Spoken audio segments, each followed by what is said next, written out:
Good evening, guys. Welcome to your King of the Ring round 2. So, I've just done a quick lap guide for the gentleman that will be racing tomorrow. And yeah, just having a look that we're going to be using the Mazda MX-5 around the Nürburgring GP circuit. So, as we jump into the car, you can see we're coming onto the start finish straight. And yeah, these cars are tuned to the max, so no BLP and tuning is allowed, so the guys are going to have a bit of fun.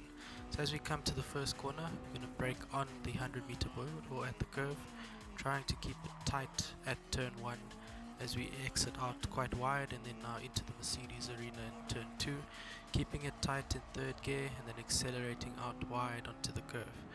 As we come to the end of the Mercedes arena in turn 3, we're again shifting down to second gear, keeping it tight, and then going into third gear as we exit the corner, accelerating out as much as we can and flooring the car.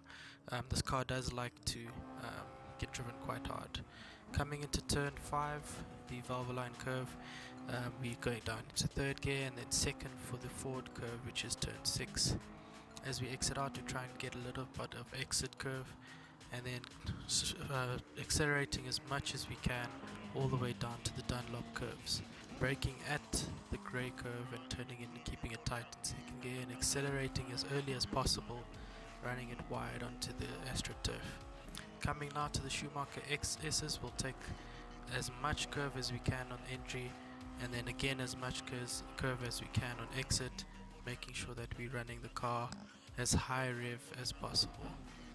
Now into turn 9, which is the Michelin curve, running onto the curve, cutting it a little bit, and then into turn 10, the Warsteiner curve, coming out in 4th gear, accelerating hard and going as fast as we can in these Mazda MX-5 cars.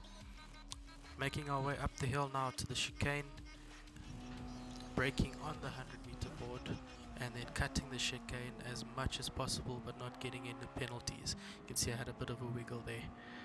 Now to the last curve, the Coca-Cola curve, dropping it down into third gear, riding the curve very nicely and then accelerating out as early as possible and all the way across to the start finish straight. Wishing the guys luck for the King of the Ring round 2.